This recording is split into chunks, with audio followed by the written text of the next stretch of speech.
Ce programme vous est présenté par la région Grand Est. Le Crédit Agricole Alsace-Vosges au service de nos territoires et de ceux qui y vivent.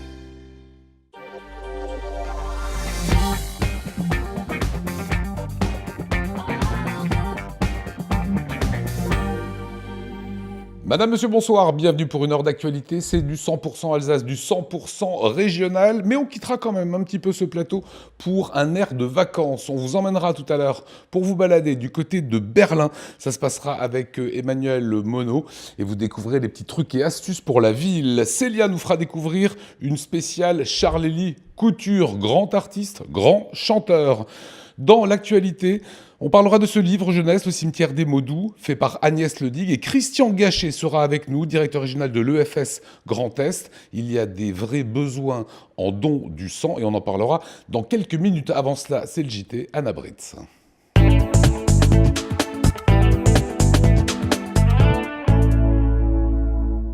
Bonsoir à tous, et dans l'actualité ce soir, l'épiphanie, c'est dimanche et les pâtisseries alsaciennes regorgent de créativité pour leurs galettes. Mais pas que les pâtisseries, vous découvrirez cela dans quelques instants. C'est une collecte qui a du mal à passer. La SPA de Paris organise une campagne d'appel aux dons jusqu'à début février dans les rues de Strasbourg. Sauf que le refuge strasbourgeois n'enverra pas un centime. Nous vous expliquerons pourquoi. Et puis zoom sur la première biennale d'art contemporain de Strasbourg. Touch Me, c'est son nom, vous propose une réflexion sur le citoyen à l'heure du numérique. Mais pour commencer, attention, si vous devez prendre la route demain en Alsace, l'Alsace est en vigilance jaune, neige et froid, des chutes de neige et du verglas sont attendues pendant la nuit et toute la matinée demain. Une fête en chasse une autre. Dimanche, c'est l'épiphanie et on tire les rois. Dans les boulangeries et pâtisseries, les clients se pressent déjà pour déguster les galettes. À Ingwiller, un boulanger reverse 1 € par galette au Secours populaire. Fanny Kunz. Qu'est-ce que vous préférez comme galette des rois ? Un mélange pomme-amande. Pourquoi ? Parce que c'est moins sucré, c'est moins, on en mange un peu plus. La galette aux pommes. Et pourquoi ? Bien chaude comme ça, non pas chaude, tiède. Et elle est bien faite dans la maison, donc j'apprécie. La frangipane. Classique. Oui, classique, avec un arôme de noisette derrière, c'est super. Qu'elle soit aux pommes, à la frangipane, feuilletée ou briochée, la galette des rois reste incontournable et sa dégustation est un moment de partage. Habituée à participer à des opérations de la Corporation des boulangers ou d'autres associations lors de l'épiphanie, à Ingwiller, la boulangerie Velten décide cette année de soutenir le Secours populaire. Cette action est un don pour le Secours populaire français pour pouvoir soutenir d'une façon ou d'une autre les personnes en précarité. La galette est faite pour le partage et chaque galette achetée, on reverse 1 € par galette. La galette solidaire, les mêmes jusqu'au bout. Au-delà de la somme reversée au Secours populaire, la fève créée spécialement pour l'opération est unique en son genre. Elle est peinte dans un atelier qui apprend aux personnes loin de l'emploi à s'insérer dans la vie professionnelle. C'est une fève en porcelaine qui est en 6 parties. La fève est faite artisanalement en France. C'est des images du Secours populaire français. Chaque année, ce sont plus d'1 million de galettes des rois qui seraient vendues dans le Bas-Rhin, et parmi elles, les galettes solidaires. Et pour ceux qui seraient lassés de la frangipane, les artisans alsaciens n'hésitent plus à s'éloigner des classiques. Marinzis a sélectionné pour vous quelques-unes des plus originales. Dernière étape avant d'enfourner, badigeonner. L'illusion est totale, cette préparation pourrait être une galette des rois, mais non. Nous nous trouvons en fait dans la cuisine d'un boucher mulhousien. Et après cuisson, pas de doute, il s'agit bien d'une tourte des rois. Et côté recette, on est bien loin de la traditionnelle frangipane. C'est du blanc de volaille, blanc de poulet, qu'on a mariné avec de la liqueur de pêche des vignes et avec des morilles. On a choisi ces ingrédients parce que la volaille, ça reste toujours un produit de fête avec les chapons, les dindes. Et on a décidé de mettre le poulet en avant. Et les morilles, qui est toujours le champignon roi pour les fêtes. Mais il est encore plus surprenant du côté de la Poutroie. C'est ici que l'on fabrique du Münster depuis 1995 et pour la première fois cette année, un fromage des rois est sorti de l'atelier de fabrication. Il a tout d'un Münster, mais ça n'en est pas tout à fait un. C'est un fromage qui a la même technologie qu'un Münster, mais c'est plus un Münster puisqu'on a mis de la fleur de sureau dedans. Et en plus, avec la fève, c'est un petit peu compliqué d'appeler un fromage Münster. Mais alors, on le mange quand et comment, ce fromage à l'épiphanie? Le fromage se consomme de plus en plus d'une manière différente. On mangeait beaucoup en fin de repas. Aujourd'hui, on le consomme de plus en plus en apéritif. Donc pourquoi pas aussi le manger en dessert? D'ailleurs, on mange des fromages type Münster avec du miel, avec des chutneys. Donc ça peut marcher. Donc pourquoi pas essayer avec une galette? Plus d'excuses donc pour ne pas manger la galette des rois. Il y en a pour tous les goûts. Et pour les amateurs de sucré en quête d'originalité, les boulangeries et pâtisseries proposent de nombreuses alternatives à la frangipane traditionnelle, comme cette galette des rois saveur pistache griotte. La SPA de Paris organise depuis hier une campagne d'appel aux dons dans les rues de Strasbourg. Elle se poursuivra jusqu'à début février, mais si la cause est noble, elle chagrine la SPA de Strasbourg, qui n'en verra pas un centime, car les deux structures sont totalement indépendantes. Plus d'explications, Cécile Motz.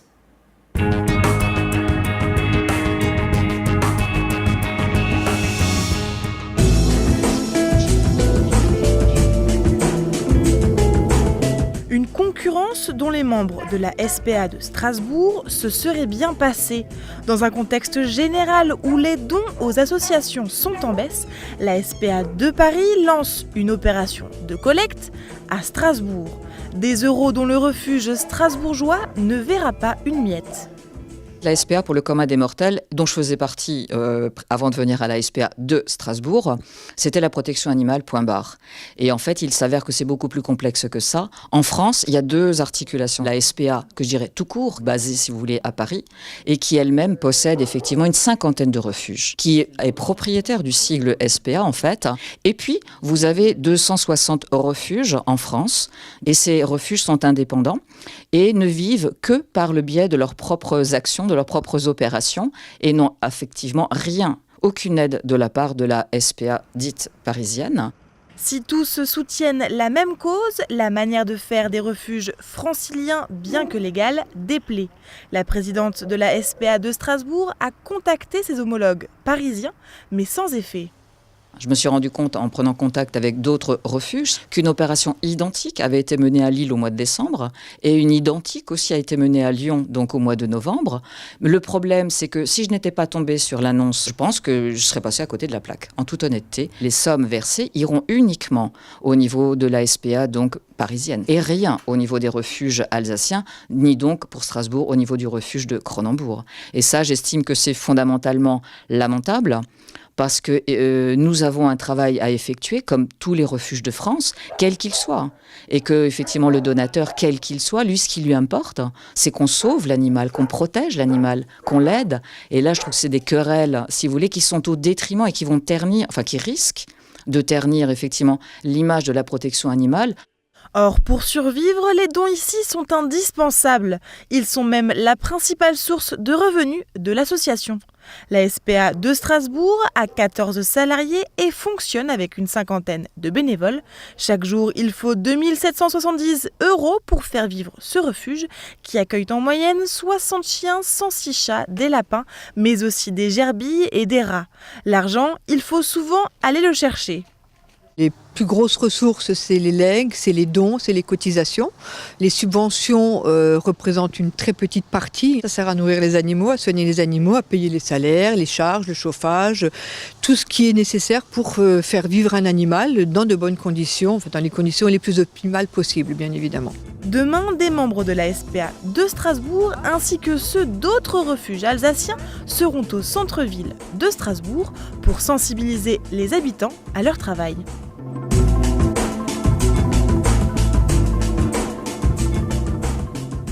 Touch Me, c'est le nom de la première biennale d'art contemporain de Strasbourg.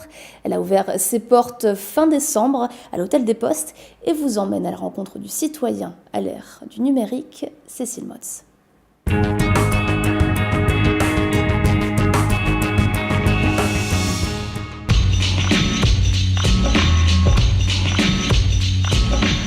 Des dessins à même les murs, des vidéos, des peintures ou des installations vidéo Autour d'une pièce centrale restée vide, l'art contemporain prend diverses formes.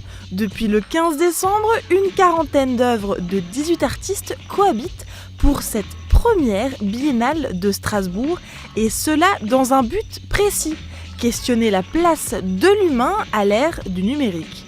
C'est pas du tout une exposition sur les arts numériques, c'est une exposition qui questionne l'ère du numérique à travers l'art. On présente 3 générations d'artistes qui ont à travers l'art un engagement citoyen qui m'a beaucoup touchée et sensibilisée, puisque étant moi-même un peu inquiète ou curieuse des évolutions technologiques, de ce vers quoi elles vont nous mener, sur la question de nos usages aussi, et surtout sur la question de nos droits, de nos devoirs et de nos responsabilités à l'ère du numérique, d'où la question de la citoyenneté à l'ère du numérique.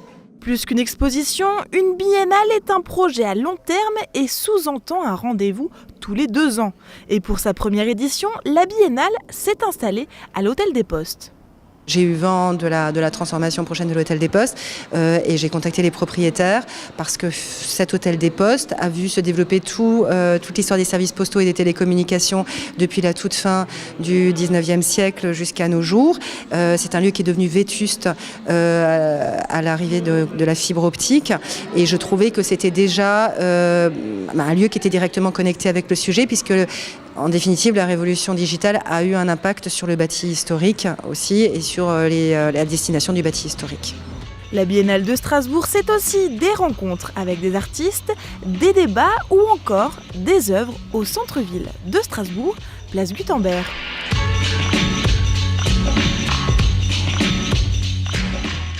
La Biennale de Strasbourg est à découvrir jusqu'au 3 mars. Et pour finir, un mot de sport, il y aura du foot ce week-end avec les 32e de finale de la Coupe de France. 3 clubs alsaciens sont encore en lice. Ce soir, le Racing Club de Strasbourg affronte Grenoble. Demain, c'est Schiltigheim qui accueille Dijon. Et dimanche, c'est l'Olympique Strasbourg, le club de quartier de Cronenbourg, qui recevra Saint-Étienne à la Méno. 7 divisions séparent les 2 clubs. Et puis, on finit ce JT avec l'image du jour d'Oliviane. Pour ses vœux, l'Eurométropole de Strasbourg joue sur un chiffre qui vous avait peut-être échappé en octobre dernier.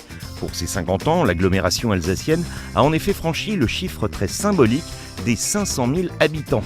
Mais ça s'est joué à peu. Le chiffre exact retenu est de 500 013 habitants.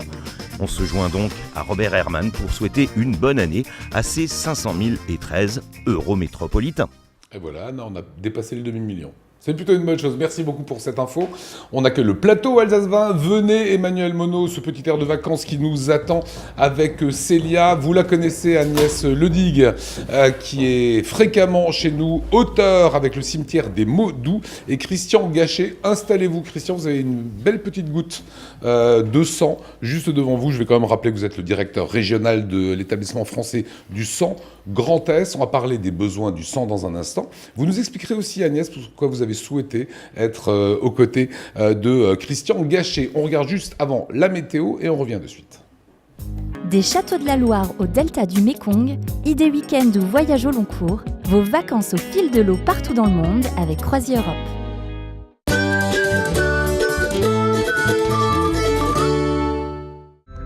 Bonjour à tous et bienvenue sur Alsace 20. Eh bien, c'est un début de week-end pluvieux. En tout cas, si vous êtes dans le Bas-Rhin, chez nos voisins de la région du Bade-Wurtemberg, partout ailleurs en Alsace, beaucoup de nuages et il en sera de même à Bâle. Côté température matinale, eh bien, il fera 0 degré sur l'ensemble du Haut-Rhin, 0 degré également à Pratteln, 1 degré ce sera dans le Bas-Rhin, 2 degrés ce sera la maximale, si on peut dire ainsi, du côté de Karlsruhe, 1 degré partout ailleurs chez nos voisins allemands et 0 degré à Bâle. On passe à votre après-midi, et bien cette fois-ci de la pluie pour tout le monde, pas de jaloux, et les valeurs ça grimpera pas beaucoup, regardez il fera 2 degrés du sud jusqu'au centre de la région du Bade-Wurtemberg, 3 degrés ce sera à Altkirch, Pratteln ou encore Karlsruhe et 4 degrés partout ailleurs sur le territoire alsacien. Que va-t-il se passer en ce dimanche? Eh bien oui, le soleil de retour un petit peu puisqu'il y aura tout de même des passages nuageux et les valeurs en moyenne il fera 4 degrés. En ce samedi, nous célébrons les Édouards, bonne fête, le soleil se lèvera à 8h20 pour nous dire au revoir à 16h47. Excellent moment à tous sur Alsace 20 et à demain.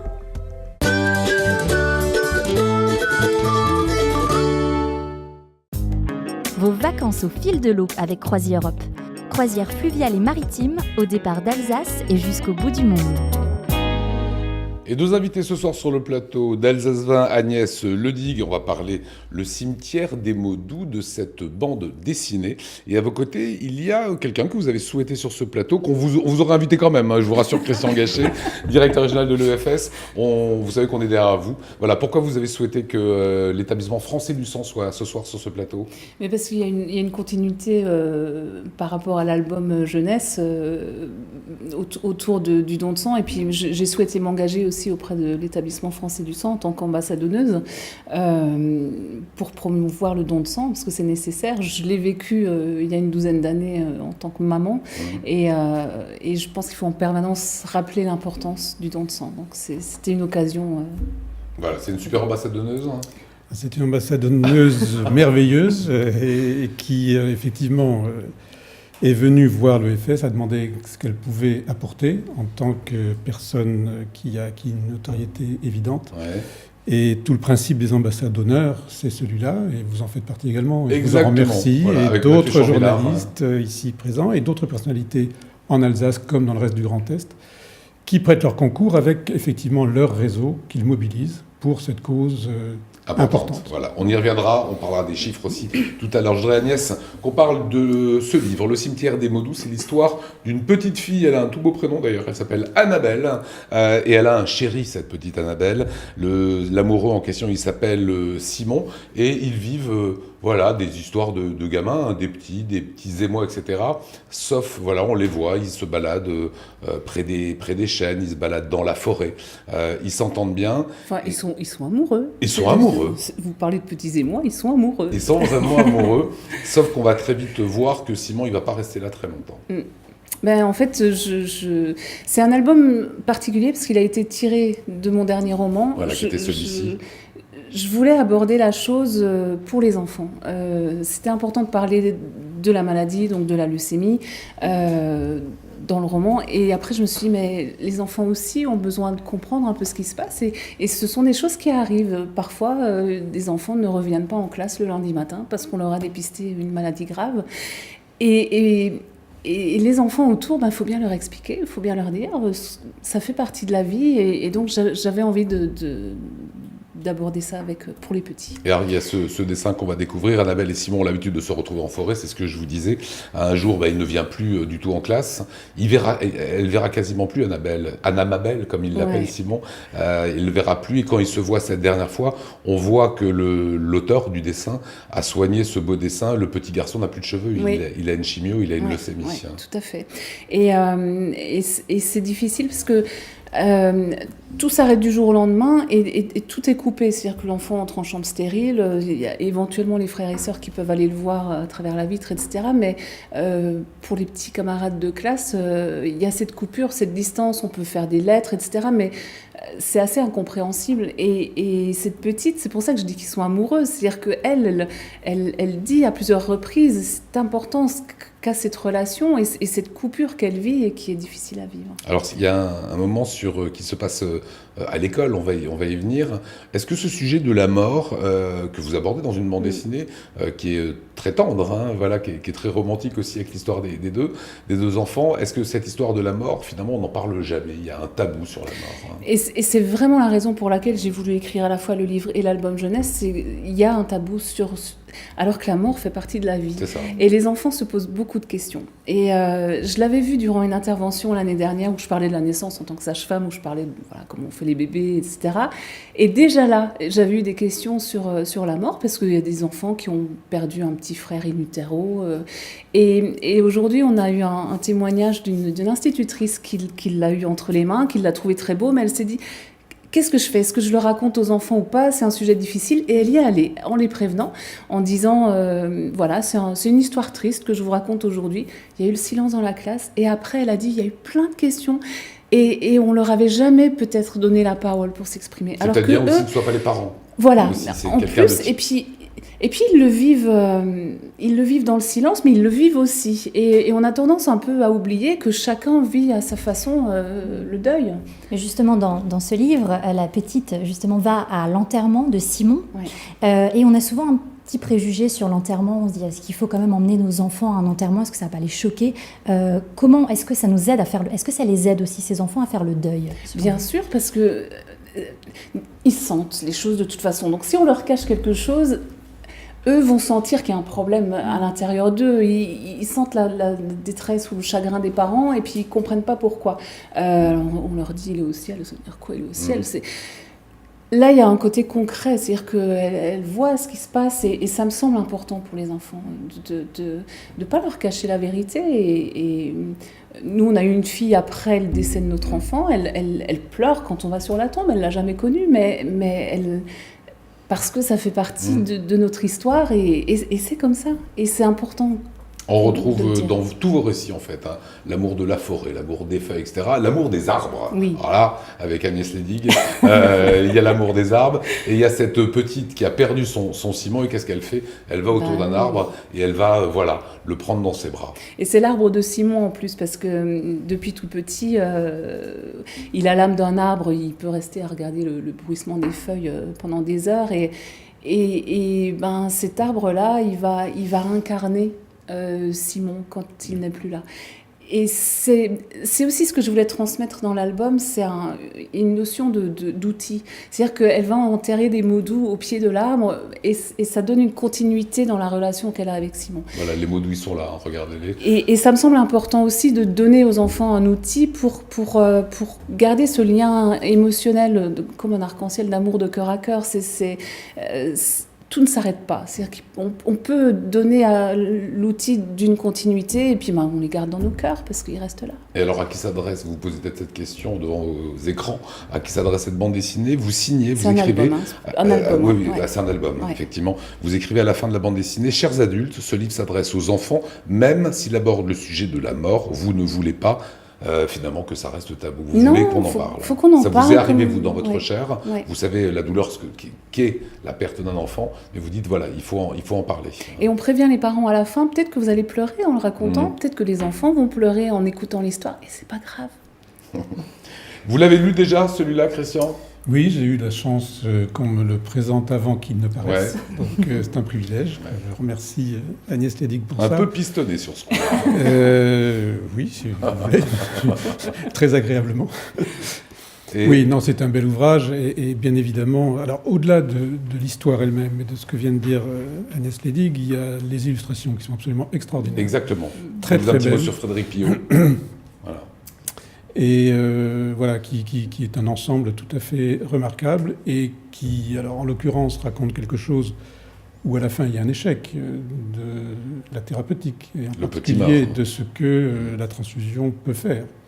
Et comme elle accompagne ces choses-là, donc on en reparlera peut-être tout à l'heure. On peut en parler maintenant, c'est le CEDU. Mais voilà, donc notre métier c'est celui-là. Moi je représente l'Établissement français du sang, je représente notre mission de service public qui est de collecter le sang que les gens donnent bénévolement afin de mettre à disposition pour les malades, tous les malades, toutes sortes de malades, des produits dont ils ont besoin. Très régulièrement, on vous invite sur le plateau d'Alsace. C'est vrai, on est vraiment des partenaires. Ouais. Et juste avant l'émission, vous m'avez dit, il faut parler, on a des problèmes de sang. Chaque année, quand j'invite, la première question que je pose, c'est, il y a un déficit en dons de sang. Pourquoi ça ne progresse pas? Qu'est-ce qui se passe? Alors, vous parlez de deux choses différentes. On va parler du déficit très ponctuel maintenant et qui fait que je permets d'être là pour appeler à ce que les donneurs viennent. Je remercie d'ailleurs tous les donneurs réguliers, je remercie tous les premiers donneurs, je remercie les donneurs qui depuis longtemps ne sont pas venus et qui vont se décider à venir parce que nous sortons de cette période des fêtes qui traditionnellement fait que les malades, eux, ne sont pas en vacances, ils ne sont pas à la fête, ils sont à l'hôpital, ils ont besoin de produits. Les donneurs sont moins présents parce qu'ils sont en vacances, sont moins présents parce qu'ils sont dans leur famille, sont moins présents aussi parce que notre offre de collecte est moins importante. Donc nous y sommes pour sur quelque chose. Sur la période de Noël et la période des fêtes. Voilà, c'est ça. parce qu'il y a les fériés. D'où le déficit en quantité de sang D'où, actuellement. alors, déficit, c'est trop dire, mais en tous les cas, on a besoin de reconstituer les stocks, et en particulier pour certains groupes sanguins, les groupes O. J'invite vraiment les donneurs à venir nous rejoindre, tous les donneurs. Qu'est-ce que vous êtes comme groupe, Agnès? Au négatif. Voilà. Je suis donneuse universelle. Mais c'est ça. Voilà. Et est-ce qu'on a des réserves de sang? Parce que justement, vous parlez de cette pénurie de... Non, j'ai pas parlé de pénurie. Enfin, ne faites pas dire ce que je dis. Non, pardon, de manque en cette période-là. Relatif. Alors, nous avons un principe qui est d'avoir 12 jours de stock, dont on sait que c'est la sécurité absolue. C'est vos réserves. Ce sont les réserves. Okay. Et aujourd'hui, en sortie de période de fête, nous sommes, sur certains groupes sanguins, en dessous de ces 12 jours. Donc il faut qu'on reconstitue ça. Il n'y a aucun danger. Je ne suis pas en train d'alerter ni les hôpitaux, les cliniques. Les malades seront parfaitement transfusés avec les produits dont ils ont besoin. Mais il faut mobiliser les troupes pour qu'on reconstitue ce stock. Voilà, vous faites exactement ce que vous voyez sur les images. Dites-moi, est-ce que ça fait mal, tant qu'à faire, puisqu'on est en train de montrer ces images? Ça fait mal? C'est long? Ça se passe comment? Ça ne fait pas mal. C'est fait par des personnels parfaitement rodés et qui savent mettre en confiance les donneurs. Les étapes du don sont connues. Il y a 4 moments importants. L'accueil administratif, le questionnaire et l'entretien avec le médecin qui permet de vérifier que le candidat est réellement apte au don, que ce soit pour des raisons temporaires ou pour des raisons définitives. Certaines personnes ne peuvent pas donner et il faut le savoir. On peut donner 2-3 exemples de personnes? Par exemple, les gens qui ont été transfusés déjà ne sont plus éligibles au don. En dessous d'un certain poids, quand on pèse moins de 50 kg, on ne peut pas donner. Quand on a moins de 18 ans, quand on a plus de 70 ans, on ne peut plus donner. Au-delà de ça, toute personne en bonne santé peut se présenter et donner. Et puis la 4e étape, après le don lui-même, c'est la surveillance et un moment agréable avec une collation dont j'espère qu'elle est du goût des personnes qui en profitent. Et ça dure combien de temps? Alors du moment où on arrive au moment où on en sort, ça prend combien de temps? Alors pour un don de sang total, il faut compter une petite heure de sa vie entre toutes les étapes que je vous ai décrites. Le don lui-même dure 10 à 15 minutes au maximum. Les Français, faibles donneurs, alors je sais que vous n'aimez pas ça, il faut plutôt positiver les choses, sauf que là, il faut quand même inciter les gens. À peine 4% des Français donnent leur sang. Alors la moyenne nationale est de 4%, effectivement. On est meilleur élève ici. La moyenne alsacienne est un peu meilleure, on est à 5,5 et on s'en félicite. Du reste, la région Grand Est est en effet une région qui contribue de façon très significative à l'autosuffisance nationale. C'est notre mission, c'est notre rôle, c'est notre mission de service public, donc nous sommes contents de l'accomplir et de faire en sorte que la régulation nationale permette justement de contribuer sur l'ensemble du territoire. Est-ce que ce sont les jeunes qu'il faut convaincre de donner aujourd'hui? Il faut convaincre tous les donneurs éligibles, mais en effet, il faut faire des efforts particuliers auprès des jeunes. Ça peut passer par l'école, les lycées, les universités. Nous venons de signer une convention avec l'Université de Strasbourg et nous avons fait une collecte événementielle qui a été un énorme succès et il faut que ces choses se multiplient, se développent avec d'autres universités. Il y a un challenge interfaculté qui va être lancé. Tout ça sont des initiatives tout à fait positives, mais effectivement pour amener au-delà du don et du nombre de donneurs à une conscience citoyenne autour de ça. Le sang n'est pas remplaçable. Nous en avons besoin, c'est absolument capital. Dans le cas de ce qu'évoquait Agnès dans ce livre, Le cimetière des Modous, une leucémie, et ce sont des petits-enfants qui sont touchés de cancer évidemment, il y a des dons de sang, et ils ont besoin de sang prioritairement. En permanence. Ils ne reconstituent pas la moelle, donc sans plaquettes. Il nous est arrivé d'attendre une journée entière la poche de plaquettes parce que c'était un lundi et il faut occuper l'enfant de 5 ans de 9h du matin à 19h le soir en hôpital de jour parce que c'est vital, c'est-à-dire que s'il n'a pas ses plaquettes, c'est à risque. Donc j'ai juste envie de dire que voilà, on est ambassadeur, mais tout le monde peut être ambassadeur et prendre quelqu'un par la main pour l'emmener, c'est très efficace. J'ai emmené Frédéric Pillot l'année dernière, il m'a remercié parce qu'il a dit peut-être je ne l'aurais pas fait si tu ne m'avais pas emmené. J'ai emmené mon fils il y a 3 jours pour son premier don. J'en ai parlé à mon kiné. Enfin voilà, on peut tous en parler autour de soi. Il y a beaucoup de personnes qui sont déçues de ne pas pouvoir donner parce qu'elles ont une contre-indication temporaire ou définitive. Elles peuvent faire autre chose, prendre quelqu'un par la main, en parler. On rappelle aussi que c'est anonyme, que c'est totalement sécurisé. Alors, les principes éthiques sont capitaux. Donc c'est le bénévolat, il n'y a pas de contrainte, il n'y a pas d'ordre. Il faut vraiment vouloir le faire. C'est anonyme, il n'y a pas lieu qu'on sache à qui on donne le sang. Et puis, c'est totalement gratuit et il n'y a pas de profit qui est fait avec le don du sang. Voilà ce qu'on voulait dire aujourd'hui sur le don du sang. Sachez que Agnès Ledig sera en signature. Avec Frédéric Piot. Voilà, avec Frédéric Piot qui est l'auteur. La date va s'afficher, ça se passera à Obernai. C'est le samedi 26 janvier à 14h. Vous restez bien sûr avec nous parce qu'on va partir tout simplement maintenant de l'autre côté du Rhin. Je vous en dis pas plus, c'est un petit air de vacances.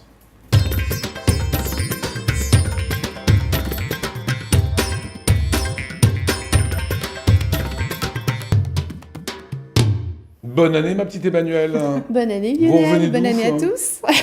Parce que vous, pendant vos vacances, en fait, vous testez les vacances, vous testez les destinations, c'est ce qu'on peut Ça dire. m'arrive, ça m'arrive. Donc, c'est vrai. vous nous avez fait rêver avec la Thaïlande, etc. Et là, c'est Berlin. Pas de plage cette semaine. Mais on va rêver. On y reviendra. On va quand même rêver parce Ouais. qu'au départ d'Alsace, on parle aussi des bons plans. Alors, je vous emmène cette semaine dans la capitale allemande, Willkommen in Berlin. Bienvenue à Berlin. Je vous emmène à Berlin puisque tout simplement cette ville est passionnante. Alors c'est quoi? C'est 3,5 millions d'habitants, une ville immense, 8 fois Paris, 8 passionnante, fois Paris. 8 fois Paris. Ah hein. oui, quand même. Un week-end ne suffira pas, il faudra y retourner. Elle est historique, culturelle, décalée.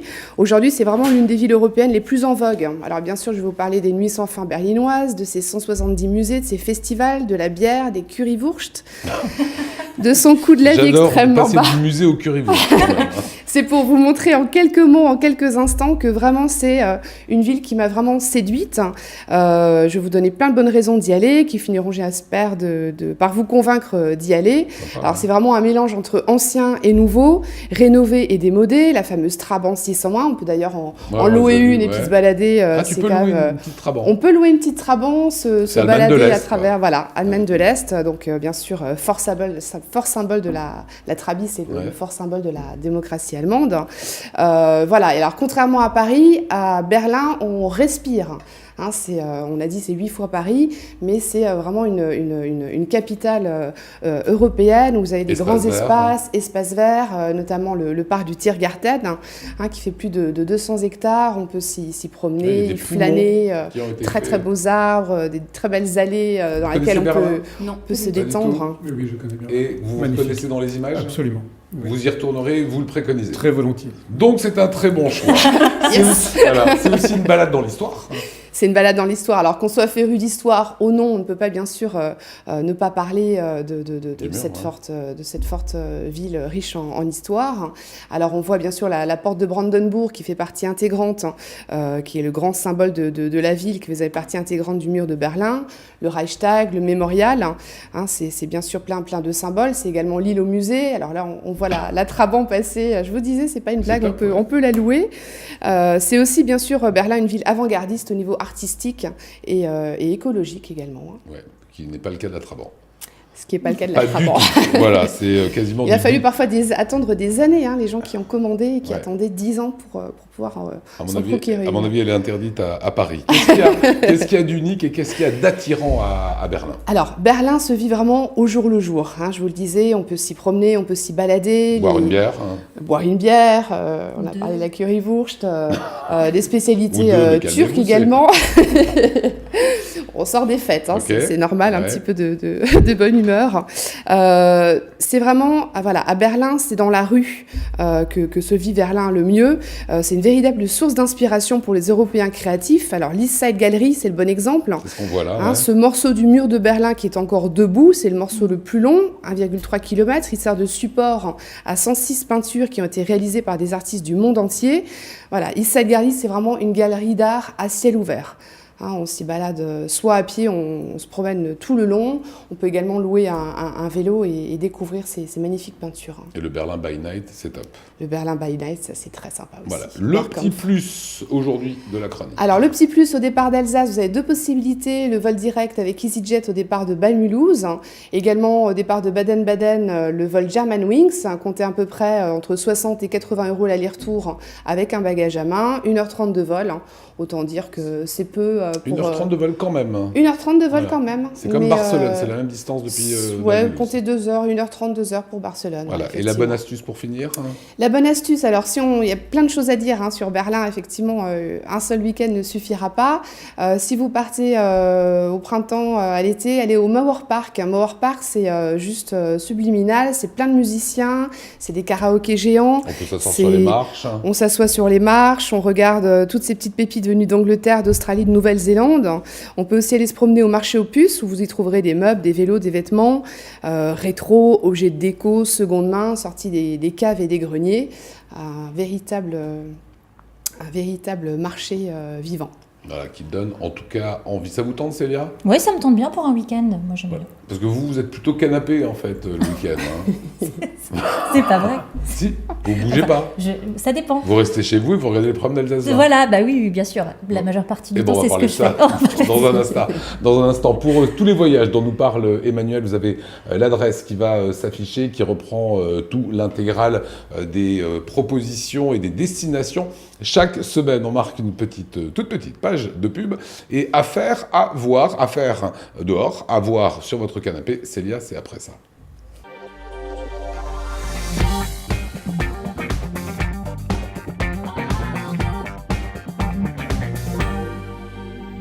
Et beaucoup de choses à faire, à voir ce week-end, c'est avec Célia.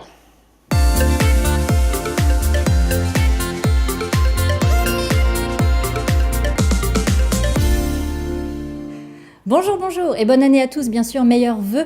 Alors, avoir à faire, qu'est-ce que c'est? Je rappelle rapidement, avoir, c'est bien sûr tous les programmes à ne pas rater sur Alsace 20 ce week-end et la semaine prochaine, et des petits bons plans sortis parce que je ne passe pas tout mon temps sur mon canapé, contrairement à ce que dit Lionel Augier. On va commencer par le Mais canapé. on commence, voilà, si on veut se reposer un petit peu après les fêtes, on peut rester chez soi. Sachant qu'on a des super programmes, c'est pour bah ça qu'il oui. faut être dans son canapé. Voilà.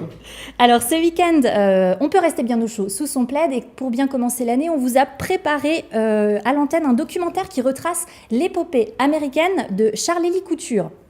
Bien connu en France pour ses talents de musicien et de chanteur, vous le voyez à l'antenne, mais trop peu pour ses dons pour la peinture et la photographie. C'est un Nancéen d'origine et il est également donc artiste. Ses tableaux sont de véritables bijoux contemporains, bruts et chargés d'émotions. Alors on reviendra avec lui et ses proches, entre Yannick Noah, Benjamin Biolay, on vous les avait présentés, sur sa démarche d'artiste et de chercheur dans ce voyage que vous découvrirez dans ce documentaire entre Paris, New York et la Lorraine. Donc regardez plutôt.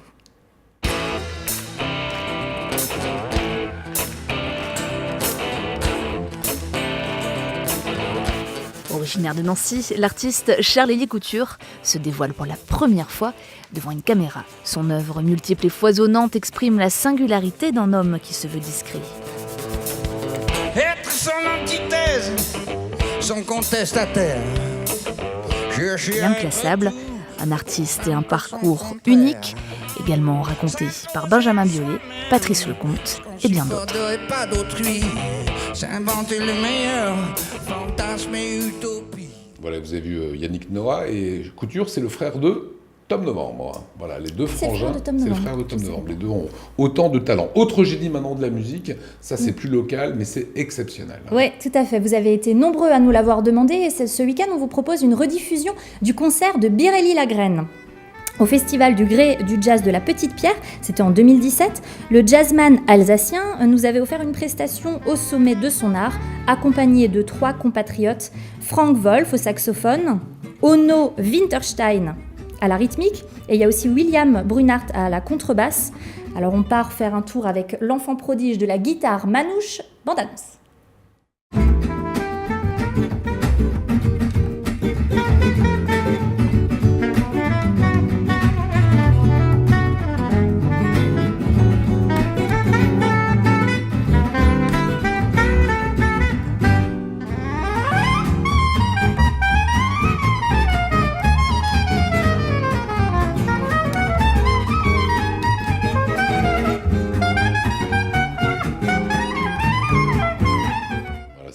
Pur génie qui habitait à quelques centaines de mètres d'Alsace-Vin, du côté du Neuhof. Si on veut sortir un peu maintenant, on peut se bouger un petit peu. Alors, il y a pas mal de choix niveau musique, mais si on veut sortir, une petite idée qui m'est venue, parce que j'ai redécouvert cet endroit avec mes yeux d'adulte, c'est l'écomusée d'Alsace, qu'on est allé tourner la fameuse émission de fin d'année. Et ce lieu est en fait juste magique, et je me rappelais plus de la beauté de ce lieu. Alors, c'est un lieu magique parce qu'il est fait, bien sûr, pour petits et grands. C'est un village musée vivant. Et vraiment, je vous le conseille pour vos sorties en famille ou même en amoureux, parce que c'est vraiment super mignon. En tant qu'Alsacien, on oublie souvent ce type de sorties à côté, et finalement qui sont pleines de belles surprises. Il y a de vrais métiers qu'on voit là. Ah ouais. On peut bien évidemment se promener de maison en maison, découvrir les villages alsaciens d'antan, mais aussi l'école d'antan et tous les lieux phares d'un village. Il y a des tas d'animations tout au long de l'année, donc c'est pas juste un musée, vous pouvez y aller et découvrir plein de nouvelles choses au fur et à mesure de l'année. En cette rentrée, c'est les rois mages qui sont à l'honneur. Gaspard, Melchior et Balthazar pour une nouvelle animation qui aura lieu ce dimanche 6 janvier. Vous pourrez découvrir des petits rois parcourant le village pour demander des offrandes aux habitants. S'ils se montrent généreux, leur maison est bénie, mais sinon, tant pis pour eux. Voilà, information pratique pour tout savoir sur les animations de l'écomusée, ça s'affiche juste en dessous, www.ecomusée.alsace.fr. Allez, il nous reste 2 petites minutes qu'on va passer avec Agnès Ledig et Christian Gachet. D'abord, Christian, un petit mot sur cette goutte de sang qui est sur ce plateau. C'est la bonne idée, en fait.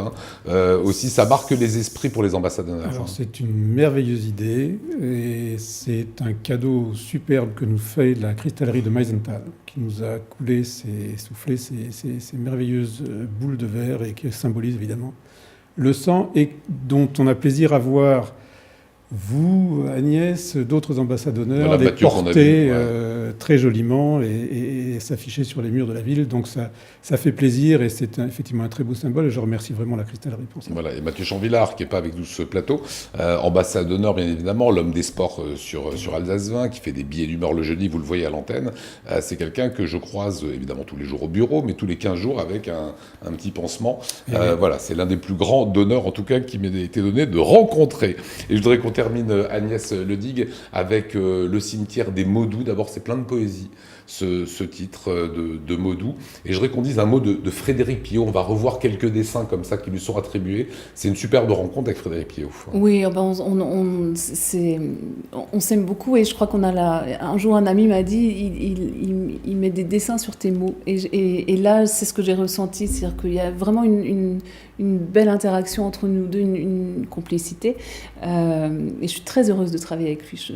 Voilà, quand vous voyez ces dessins, c'est que vous avez écrit le texte avant, oui, et il l'a mis en image. Oui, tout à fait. Je lui ai présenté le texte, il m'a dit oui, et après il a apporté sa touche à lui, c'est-à-dire sa création à lui sur le texte. Donc c'est aussi, le génie est là aussi dans la complémentarité entre le dessin et le texte. De vous, on connaît la maman, on connaît la sage-femme, puisque c'est votre métier, l'auteur. J'ai parlé de bande dessinée, c'est pas une bande dessinée. C'est un album jeunesse. C'est un album jeunesse. Différence, c'est que voilà, il n'y a pas de bulle, il n'y a pas de. On est plutôt dans un livre comme ça, à tourner les pages. Les premiers enfants qui ont pu le lire de votre entourage, parce qu'il est tout chaud, il vient de sortir, quelle a été leur réaction ? Alors, j'en ai pas encore. À part la maîtresse d'école dont vous parliez avant. La maîtresse d'école. J'ai essayé de raconter à ma fille, c'est un petit peu difficile parce que, on fait progressivement, puis on va de page en page, parce que ça la touche forcément, mais je le redis, c'est pas grave de pleurer, ça fait partie de la vie. Voilà, ça fait partie de la vie. Cimetière des Maudous, vous rencontrerez pour une signature, dédicace comme on dit, ça se passera au Bernay. Ça sera samedi, pas celui-ci, le suivant, le 26. Voilà, samedi 26 janvier, vous êtes super réactifs en régie. Merci les camarades.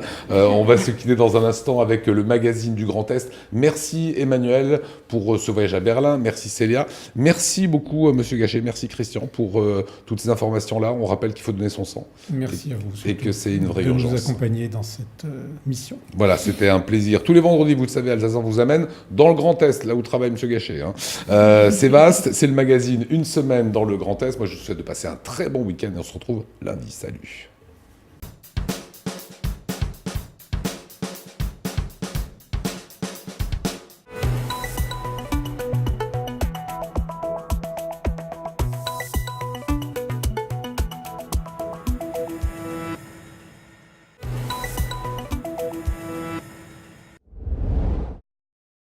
Développer et agrandir le site de TCRM Blida, c'est le projet qui a été dévoilé hier soir. Un projet qui porte le nom de Blida 2020 et qui, dès la création de ce tiers-lieu, est apparu comme une évidence. On a créé Blida il y a 5 ans. Très vite, il est apparu que le lieu était trop confiné, que nous ne pouvions plus recevoir en particulier des entreprises, des start-up, que les personnes souhaitaient aussi participer, les personnes extérieures souhaitaient participer à ce qui est en train de se passer à Blida, que la population, que les habitants de la ville et au-delà puissent investir le lieu. Donc très vite, on a compris qu'il fallait aller au-delà des murs que nous avons ici et maintenant à Blida. La phase de travaux va démarrer à l'été 2019 pour un montant de 11,5 millions d'euros. L'objectif étant de rénover tous les espaces pour améliorer le confort des résidents de l'ancien dépôt TCRM. Les 30 000 mètres carrés de Blida seront ainsi aménagés en 3 quartiers dédiés à l'innovation numérique, aux industries créatives et aux médias et la production audiovisuelle. Une opération de rénovation qui va permettre de déployer le lieu sur d'autres surfaces, d'accueillir davantage de résidents autour de l'innovation, des économies numériques, des industries créatives. Des travaux qui vont permettre aussi d'accueillir le public, ce qui n'est pas le cas actuellement. On aura un restaurant, un commerce, des espaces communs. Les gens pourront venir naturellement, 7 jours sur 7, matin et soir, venir prendre un café, venir s'informer, venir lire une revue. Ça sera un vrai lieu ressource, un vrai lieu d'échange, de synergie, à la fois pour les travailleurs et à la fois pour les habitants ou les touristes. Grâce à ces travaux, la population de TCRM Blida pourra ainsi augmenter, passant de 73 entreprises actuellement à 150 entreprises hébergées. Une manière de poursuivre cette volonté de création d'emplois. Donc le projet d'investir dans cet immeuble en termes financiers, c'est aussi de pouvoir retrouver nos billes en termes de création d'emplois sur le territoire. Mais évidemment, on parle de chiffre d'affaires cumulé. Donc c'est aider les entreprises à gagner des marchés, à conquérir des espaces, à chasser en meute pour pouvoir réussir à s'implanter. Mais bien entendu, on est dans une logique de dire on crée de l'emploi, on crée de la richesse et c'est l'objectif majeur du lieu dans sa globalité. L'autre objectif de TCRM Blida est de faire rayonner davantage le territoire au niveau national et international grâce à ce projet Blida 2020.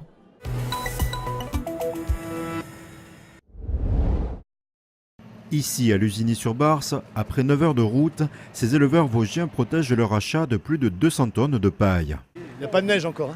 Non, encore pas. Demain matin. Non, mais là, on va reculer tous les chariots à l'abri pour cette nuit et puis on verra demain matin. En raison de la sécheresse, les animaux ne peuvent pas pâturer. 10 éleveurs vosgiens sont venus ici chercher une solution d'urgence pour tenir au-delà de l'hiver. Entre un tiers et presque, voire des exploitations qui sont à moitié des stocks qui seront bouffés avant l'entrée d'hiver. On avait quasiment du stock pour passer l'hiver. Le souci, depuis le 14 juillet, on nourrit dans tous les parcs. Il a fallu qu'on rende des bêtes même. Les disponibilités sont rares dans les départements voisins, donc il faut aller forcément chercher de plus en plus loin. On a trouvé 4500 tonnes. On remonte les 200 tonnes là, donc ça fait 4700 tonnes. Il nous manque encore un peu plus de 1000 tonnes à trouver pour aider nos exploitants. Il ne faut pas oublier que la paille, c'est pour remplir la panse des vaches. C'est pas ça qui va non plus les nourrir plus que ça au niveau valeur énergétique. Pour produire, ça c'est pour les garder en vie. Des éleveurs ont anticipé les effets de cette sécheresse en réservant de la paille auboise dès la fin des moissons. Les Vosges m'avaient appelé assez tôt. Et je leur ai fait un prix qui était plus un prix du mois de juillet. Et, voilà, un prix qui était de début de campagne, qui est toujours beaucoup moins cher qu'un prix au fur et à mesure que la campagne avance et que les besoins se font sentir. Bon, on est là pour faire du commerce aussi, mais de temps en temps, il faut faire un petit geste. Selon les agriculteurs, ce geste se répète plus fréquemment au rythme des aléas météo. Ça fait déjà une paire d'années qu'on dit oh, l'année prochaine ça ira mieux, mais ça fait quand même bien 2-3 ans qu'on se rend compte que c'est sécheresse sur sécheresse. Et aujourd'hui, pourquoi pas essayer de trouver des partenariats avec des départements comme vous ici dans l'Aube. On va commencer à en parler là, cet hiver pour anticiper les années suivantes. C'est un peu plus souvent, le changement climatique est là, on ne peut pas le nier. On s'en est rendu compte un petit peu trop tardivement, la moisson a été très précoce. Au 14 juillet, elle était pratiquement terminée et c'est là qu'on s'est aperçu qu'il fallait de la paille. Là, je fais un peu une demande, un petit appel. Il y a moins d'agriculteurs qui vendent de la paille. Et cette camionnette-là, la preuve, vous voyez, on en a quand même besoin de temps en temps. Le convoi de 15 tracteurs est reparti ce matin dès 6 heures pour effectuer les 200 km qui les séparent des exploitations.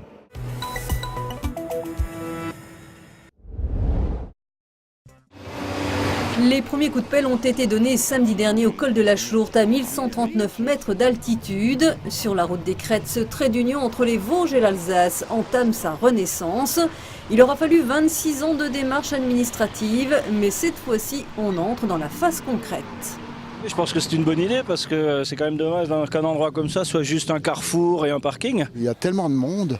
Nous, par exemple, on a plus de 45 000 personnes par an qui descendent au Sentier des Roches. Le projet d'un montant de plus de 7 millions fait des heureux. Il sera largement financé par le département des Vosges qui en est à l'initiative. Le département du Haut-Rhin s'y associe pour 1 million. La région, l'État et l'Europe font également partie des financeurs. Le col de la Chourte est amené à se transformer en véritable cœur de station. C'est un site qui est très fréquenté. C'est tout de même en moyenne à l'année 3800 véhicules jour, ce qui n'est pas rien. Ensuite, c'est un site qui est connu, reconnu, qui est un marqueur très fort. Le projet prévoit des espaces de balade, des parkings sécurisés, les bâtiments vétustes seront rasés. La Chourte fut à la belle époque une station prisée, alors la gare de tramway du siècle passé sera conservée ainsi que la chapelle.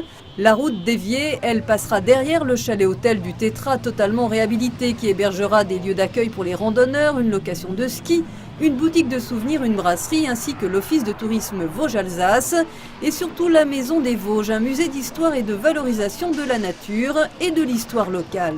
Aujourd'hui, le tourisme dans le massif vosgien, c'est 12 000 emplois. Eh bien, le potentiel touristique du massif vosgien en général et des Vosges en particulier va encore en s'amplifier. Le col de la Chourte offre un panorama exceptionnel sur le massif. Il ne veut plus être un simple lieu de passage. Fin des travaux en juillet 2019.